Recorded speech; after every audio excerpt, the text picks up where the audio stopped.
Okay, so the question is, how do I feel equal to the magical feminine if I'm just a regular bloke and she just seems like she can call the wind and she can bring the rain and she can heal with her hands and um and you're scared. You're like, I don't feel equal to that. I can't do that. That's not my path. I don't.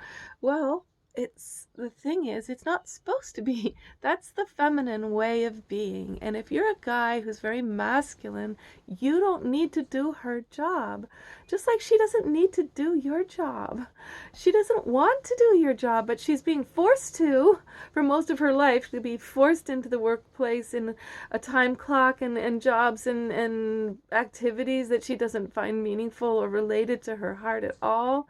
And so the magic of the feminine is just gone, right? It's just like there's no magic anymore. So people are they're disoriented by it when they see it, when it comes back around. They're like scared. And it's in our shadow that we murdered 6 million women over 700 years through the Inquisition across the different European continents. That's 6 million women that we don't talk about. We don't mention it because it's still in us. So this fear of the feminine has ruined you sexually, darling.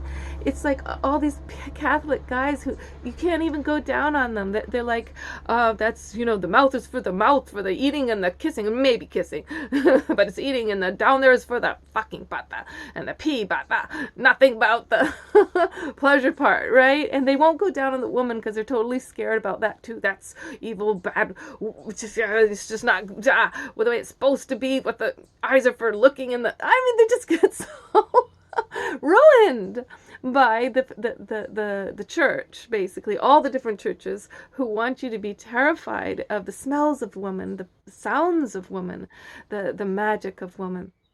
And you're afraid that if you were to shower her with your love and appreciation and like awe of her magical qualities, that you will be less powerful and less in control, and then she'll really hurt you. She'll have the power to just like undo you, right?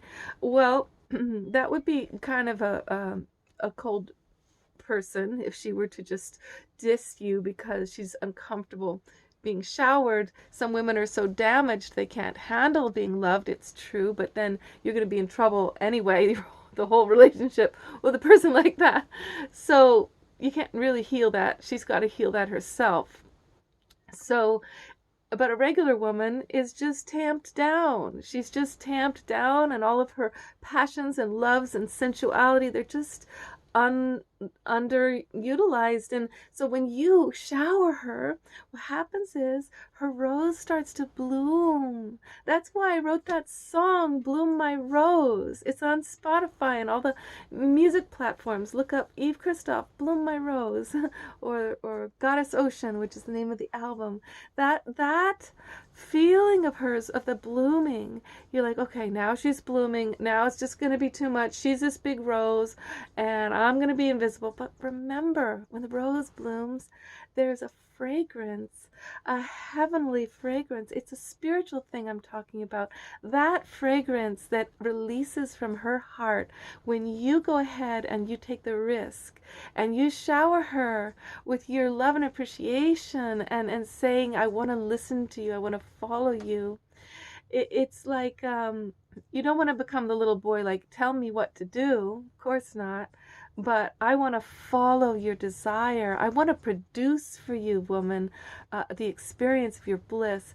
And I can see what you need here. I'm just going to do it. Like this great guy I met, he, recently I'm getting this land, and it's just a mess up there and I'm all alone. I don't even have a rake.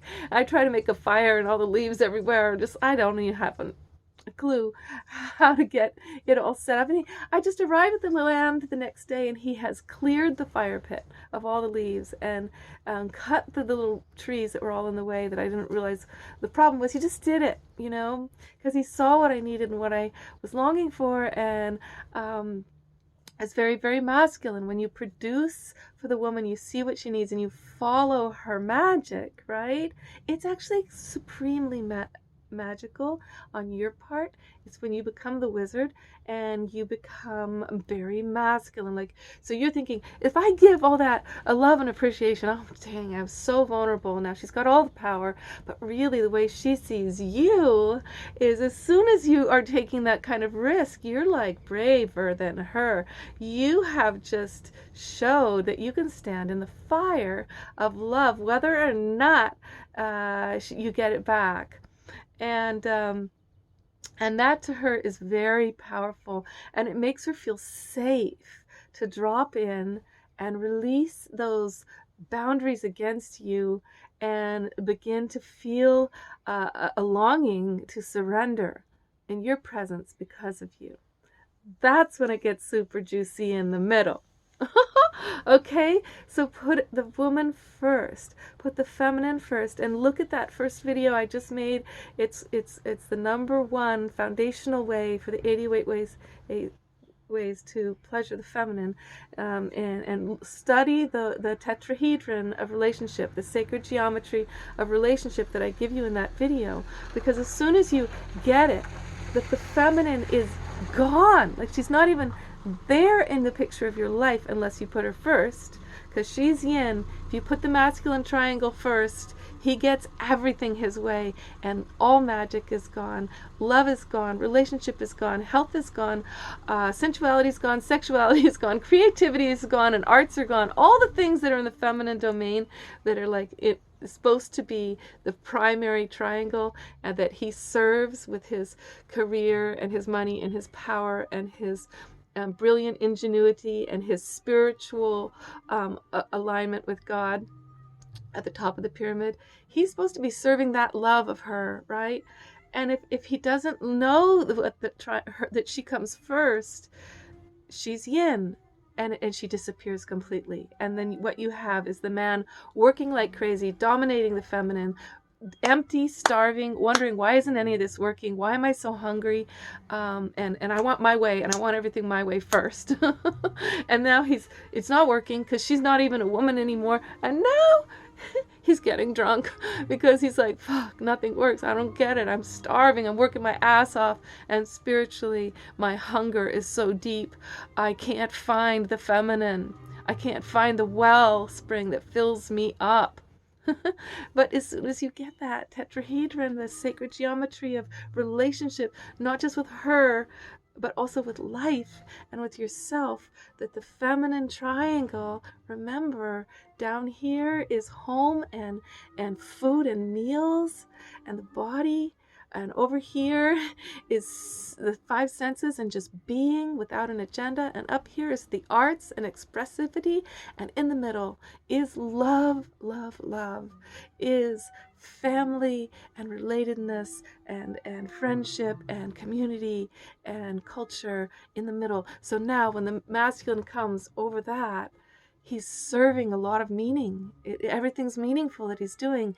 And as soon as you have the two triangles together, remember, unification like that, you get to the quantum level of physics, where when you have the two polarities together in the tetrahedron of sacred shape, a sphere comes around. That's the boundary of protection. That's why we don't really need to be polyamorous or mess around with other people when we're in love, because that unification of the two in their opposite polarities is enough to bring a sacred boundary. And as soon as you start messing around with other people, the boundary breaks, because now you're both in feminine or you're both in masculine. You've lost the polarity, okay? And you've lost the sacred devotion to each other.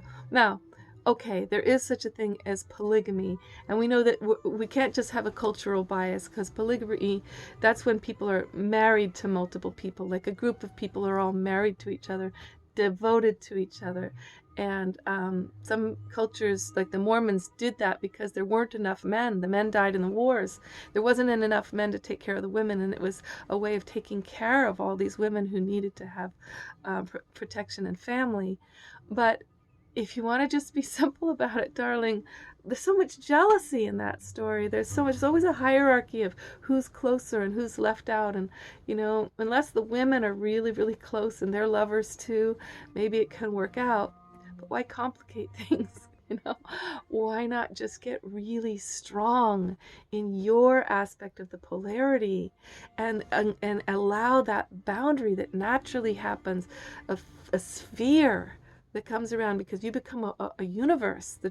Your love together becomes a universe when she is put first with love in the middle. You become a universe, and without that, you're just a little pyramid worshiping your money and your gold and your mummified king of the past. That's all you are without bringing in her pyramid. Okay? Now it's alive. Now it's really happening. Much love, darling. Oh my gosh. I'm so happy for you that you found me. Because I'm going to take you there. Okay, love.